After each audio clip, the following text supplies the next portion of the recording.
I am Karnanidhi, retired Superintendent of Police. இந்த இனிய விழாவில் ஏதாவது ஸ்போர்ட்ஸ் ஃபங்க்ஷனில் பார்ட்டிசிபேட் பண்ணுறதுல ரொம்ப சந்தோஷம். இந்த வாய்ப்பை அளித்த திரு ரத்னசிவாஜி அவர்களுடைய நன்றி வணக்கத்தை தெரிவித்துக் கொள்கிறேன். என்னுடன் இந்த பார்ட்டிசிபேட் பண்ணுற மற்ற விருந்தினர்களையும் நன்றியை தெரிவித்துக் கொள்கிறேன், வணக்கத்தை தெரிவித்துக் கொள்கிறேன். இதுபோல் பாரம்பரியமிக்க இந்த வில் வித்தைங்கிற ஒரு ஸ்போர்ட்ஸை இளைஞர் மத்தியில், அதாவது சிறுவர்கள் முதற்கொண்டு இளைஞர் வரையில் உள்ள பரப்பி இருக்கிறது மிகவும் வரவேற்க தகுந்த ஒன்று. இந்த மாதிரி இந்த வில்வித்தை பயிற்சி பெறுவதன் மூலம் உடலை நல்ல தகுதியாக வைத்துக் கொள்வது மட்டுமில்லாமல் மைண்ட் கான்சன்ட்ரேஷனும் வரும். அதாவது எங்கள் காவல்துறை அது மாதிரி ஆர்மியில் துப்பாக்கி சுடுற பயிற்சி கொடுக்கும்போது மிக முக்கியமான விஷயம் அந்த கான்சன்ட்ரேஷன். அந்த மாதிரி இல்லாமல் இந்த வில் வித்தையில பார்ட்டிசிபேட் பண்றதன் மூலம் அவருடைய மன ஒருமைப்பாடு நல்லா வரும். அந்த பயிற்சியை பெறுவது உண்மையிலே உங்களுக்கு எல்லாம் கிடைத்த வாய்ப்பு. அதை செய்து கொடுக்கின்ற அந்த வாய்ப்பை அளிக்கின்ற நமது ரத்ன சகோதரர்களுக்கு நன்றியை தெரிவித்துக் கொள்வேன். நீங்க இந்த சந்தர்ப்பத்தை பயன்படுத்தி கொண்டு பெற்றோர்களும் சரி, இளைஞர்களும் சிறுவர்களும் இதை முழு முனைப்போட இதுல ஒரு ஆரம்பிச்சு பாதியிலே விட்டுடாம கடைசி வரைக்கும் அவருடைய திறமையை வெளிப்படுத்துவதற்கு இந்த வாய்ப்பை பயன்படுத்திக் கொள்ள வேண்டும் என்று இந்த சந்தர்ப்பத்தில் கேட்டுக்கொள்கின்றேன். நன்றி, வணக்கம்.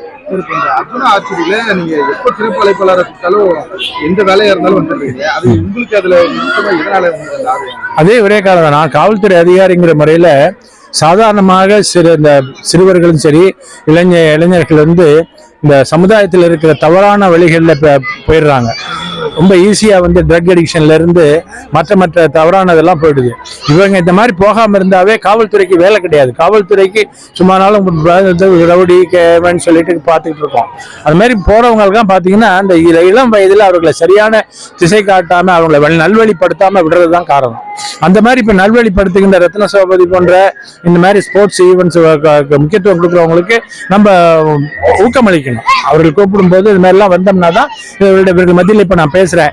இதுல கவனிக்கிறவங்கள அட்லீஸ்ட் ஒரு குறிப்பிட்ட சதவீதத்தில் மனசுல ஒரு உற்சாகம், ஒரு மோட்டிவேஷன் வந்துச்சுனாவே அது எனக்கு வெற்றி தான். அந்த வகையில தான் இந்த சந்தர்ப்பங்களை நான் வேஸ்ட் பண்றதில்ல. அவர் கூப்பிட்டாக்க நிச்சயமா வர்றதுக்கு காரணமே அதுதான். ஏன்னா சிறுவர்களுக்கு முக்கியம். அதாவது குதிரை சவாரிக்கும் எருதை உழவுக்கும் பயன்படுத்தி நிறைய ஆள் கிடைப்பாங்க.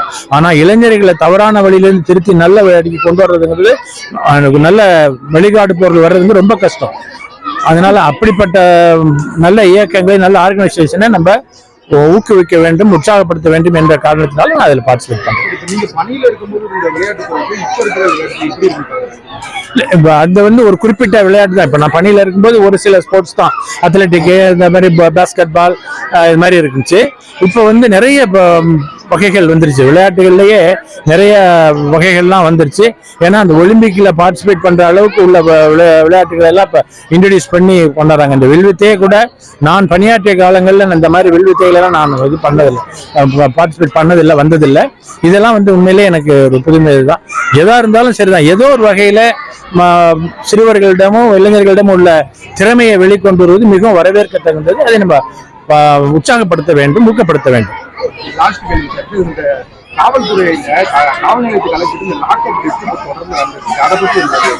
அது எங்கேயோ ஒரு சில சந்தர்ப்பங்கள்ல நடக்குது. அது கேர்லெஸ்னஸ், அதுல ஒன்றும் இது கிடையாது. ஒரு கைது பண்றவங்கள்ட்ட இருந்து உண்மையை வரவழைக்கிறதுக்காக வேண்டி சில பேர் தவறா பண்றாங்க. அதுக்கு எவ்வளவோ இன்ட்ராகேஷன் மெத்தட் எல்லாம் இருக்கு. அந்த மெத்தடை யூஸ் பண்ணாம சில பேர் உற்சாகத்தின் காரணமாக, உத்வேகத்தின் காரணமாக எப்படியாச்சும் கண்டுபிடிக்கணுங்கிறதுக்காக சில இது பண்றாங்க. அது தவறி போய் டெத்துல போயிடுது. சில சந்தர்ப்பங்கள்ல பாத்தீங்கன்னா அவர்களே கவனக்குறைவினால கூட ரொம்ப டிஜெக்ட் ஆகிருப்பாங்க. அந்த டயத்துல உள்ள கொண்டு தனியா வச்சிருப்பாங்க, கவனிக்காம விட்டுருப்பாங்க, அவர்கள் சூசைட் பண்ணிருப்பாங்க. அதையும் சேர்த்து என்ன பண்ணிடுறாங்க, டெத் இன் கஸ்டடின்னு கொண்டு வந்துடுறாங்க. அது மாதிரி இல்லாம அதை ஒரு மாற்றம் கொண்டு வரணும். அதை அது மாதிரி ஒருத்தர் யாராச்சும் கைது பண்ணி நிலையத்தை கொண்டு வந்தாங்கன்னா அவங்களை கண்காணிக்கணும். மேல உயர் அதிகாரிகள் விசாரிக்கும் போது கூட இருந்து அவர்கள் விசாரணை முடிவு வரைக்கும் கூடவே இருந்து இது பண்ணணும். இன்னும் சொல்ல போனா அதுக்கு ஒரு டீம் வைக்கலாம். அந்த டீமுக்கு ஒரு மருத்துவ அதிகாரியை கூட போடலாம், ஒன்றும் தப்பு கிடையாது. ஏன்னா வழக்குகளை கண்டுபிடிக்கணுங்கிறது ஒரு பெரிய விஷயம். ஒரு நிறைய வேல்யூ உள்ள வழக்குகள் எல்லாம் குற்றவாளிகளை பிடிச்சிட்டு சாதாரண ஒரு ஹெட் கான்ஸ்டபிள் லெவல்ல வச்சு விசாரிச்சுட்டு இருப்பாங்க. அப்படி இல்லாம ஒரு நல்ல டீமை வச்சு விசாரிக்க சொல்லலாம். அப்படி பண்ணாங்கன்னா தவறு நடப்பதற்கு வாய்ப்பு இல்லை. வணக்கம், என் பேர் ராஜேஸ்வரி. எவால் ஸ்போர்ட்ஸ் அண்ட் வெல்னஸ் அகாடமியோட ஒரு கோ-ஃபவுண்டர். நான் ரொம்ப ஹாப்பியா இருக்கு இன்னைக்கு நான் இந்த வேர்ட்ஸ் இங்க பேசுறதுக்கு.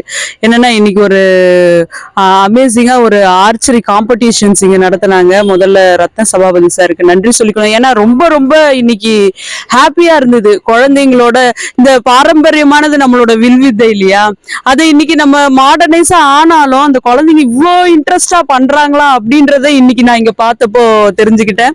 ஸோ இந்த அகாடமி ஸ்பேஸ், இந்த வென்யூவை உங்களுக்கு கொடுத்ததுல நான் ரொம்ப ஹாப்பியா ஃபீல் பண்றேன். இந்த evolve sports and wellness academy நாங்க பாத்தீங்கன்னா பேசிக்காவே குழந்தைகளுடைய ஸ்போர்ட்ஸ் ஆக்டிவிட்டிலையும், குழந்தைங்க மட்டும் கிடையாது பெரியவங்களுக்கும் இது வந்து யூஸ்ஃபுல்லா இருக்கணும் அப்படிங்கிறதுக்காக என்னோட சன்னோட ஆம்பிஷனுக்காக இதை ஸ்டார்ட் பண்ணதுதான் இந்த அகாடமி. அவரு ஸ்போர்ட்ஸ் மேனா இருந்திருக்காரு. நான் ஒரு அம்மா, ஒரு ஸ்போர்ட்ஸ் மேனோட அம்மா. ஸோ ஒரு குழந்தைங்க விளையாடுறத அப்பத்துல இருந்தே அவன் விளையாடுறத பார்த்து ரொம்ப பிடிச்சு அவரு வளர்ந்த உடனே என்னவா ஆவாருன்னு எங்களுக்கு தெரியாது. பட் பாத்தீங்கன்னா அவர் சூஸ் பண்ணது என்னன்னா ஸ்போர்ட்ஸ் அகாடமி தான். ஸோ அப்படி நாங்க ரொம்ப 3 பேரும் ஆஸ் அ ஃபேமிலியா, என்னுடைய ஹஸ்பண்ட், நான், என் பையன் எல்லாரும் ரொம்ப பேஷனேட்டா இந்த ஸ்போர்ட்ஸ் அகாடமி ஸ்டார்ட் பண்ணோம். ஃபுட்பால், கிரிக்கெட், அது இல்லாம ஆர்ச்சரி, இப்ப சாரோட ஹெல்ப்போட ஆர்ச்சரி பண்ணிட்டு இருக்கோம். ரொம்ப நல்லா போயிட்டு இருக்கீங்க. ஸோ சில்ட்ரன் பாத்தீங்கன்னா இங்க வந்து எவ்ரிடே அவங்க பெஸ்ட் கோச்சஸ் நாங்க ஒவ்வொன்றுத்துக்கும் போட்டிருக்கோம். ஏன்னா ஃபுல்ஃபில்டா நாங்க ஆஸ் அ பேரண்டா யோசிச்சுதான் நாங்க இது எல்லாமே பண்றோம். இந்த மாஸ்டர்ஸ் செலெக்ஷன்ல இருந்து எல்லாமே இந்த எவால் ஸ்போர்ட்ஸ் அண்ட் வெல்னஸ் அகாடமில நாங்க ரொம்ப கேர்ஃபுல்லா பண்றோம். ஏன்னா குழந்தைங்களுக்கு ஃபுல் ஃபிளெஜ்டா வந்து அவங்க டேலண்ட் எக்ஸ்போஸ் ஆகணும் அப்படிங்கிறதுக்காக.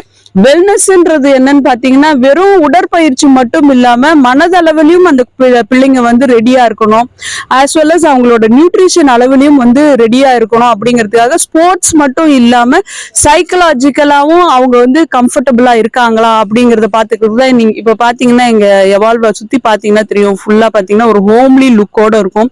எம்.கே. ரத்ன சபாபதி. தமிழ் நியூஸ் நேயர்களுக்கு எனது மாலை வணக்கத்தை தெரிவித்துக் கொள்கிறேன். இது வந்து தமிழ்நாடு அளவிலான உள் விளையாட்டு ஃபீல்டு ஆர்ச்சரி அசோசியேஷன் வந்து ஒரு இன்டோர் ஆர்ச்சரி காம்படிஷன் வந்து கண்டக்ட் பண்ணாங்க. ஸோ அது ரொம்ப பெருமையாக நான் தெரிவித்துக் கொள்கிறேன். இதுக்கு சிறப்பு விருந்தினராக திரு கருணாநிதி அவர்கள், ஓய்வு பெற்ற காவல் ஆணையாளர், இங்கு கலந்து சிறப்பு விருந்தினராக கலந்துட்டு வெற்றி பெற்ற மாணவர்களுக்கும் முதல் 2, 3 இடம் பிடித்த மாணவிகளுக்கும் அவர்கள் சுழல் கோப்பையும் மற்றும் ஓவரால் சாம்பியன் கொடுத்தது மிக மகிழ்ச்சியாகவும் இருந்தது. ஐயா பேசும்போது மாணவர்களுக்கு ஒரு அடுத்த கட்டத்தை நகர்த்துவதற்காக ஒரு பாரம்பரிய கலையை வளர்க்கும் நோக்கத்தில் ஸோ அதிகமான மாணவர் மத்தியில் ரொம்ப உரையாடினாங்க. அவர்களுடைய பேச்சு வந்து ரொம்ப இனிமையாகவும் சிறப்பு வாய்ந்ததாகவும் இருந்தது. ஐயாவுக்கு என்னுடைய நன்றி. ஸோ இந்த மாணவர்கள் வந்து பல்வேறு மாவட்டத்திலிருந்து இதில் கலந்துட்டாங்க. மிக மகிழ்ச்சியுடன் தெரிவித்துக் கொள்கிறேன் சார். மொத்தம் எத்தனை ஊர்ல இருந்து? ஸோ இது வந்து ஒரு அரௌண்ட் ஒரு 20 மாவட்டத்திலேருந்து இங்கே கலந்துட்டாங்க சார். 400க்கு மேற்பட்ட மாணவர்கள் இதில் கலந்துக்கிட்டாங்க. இதுல வெற்றி பெற்றவங்களுக்கு என்ன பிரைஸ் கொடுத்துருக்கு? இதில் வந்து ஓவரால் டிராஃபி கொடுத்துருக்கோம் சார். சர்டிஃபிகேட் மட்டும் ஓவரால் டிராஃபி கொடுத்துருக்கோம் சார். நம்ம விளையாட்டு துறையில இன்னும் ஆர்ச்சரி வளர்ந்துட்டு இருக்குன்னு நினைக்கிறீங்களா, இல்ல சரிந்துட்டு இருக்கு? விளையாட்டுத்துறை வந்து கடந்த ஆண்டுகளை போட்டு இப்போது மேல் நோக்கி தான் இருக்குது. அதனுடைய முன்னேற்ற பாதை அதிகமாக தான் இருக்கிறது. குறிப்பாக சொல்ல போனால் அதிகமான வளர்ச்சி இந்த விளையாட்டுத்துறைக்கு இப்பொழுது அரசாங்கம் எடுத்துக்கொண்டு இருக்கிறாங்க. குறிப்பாக சொல்ல போனால் இப்போ ரீசெண்டாக வந்து சிஎன் டிராஃபி வந்து முதல்வர் அவர்கள் மிக சிறப்பாக வழிநடத்தி கொண்டு இருக்கிறார்கள்.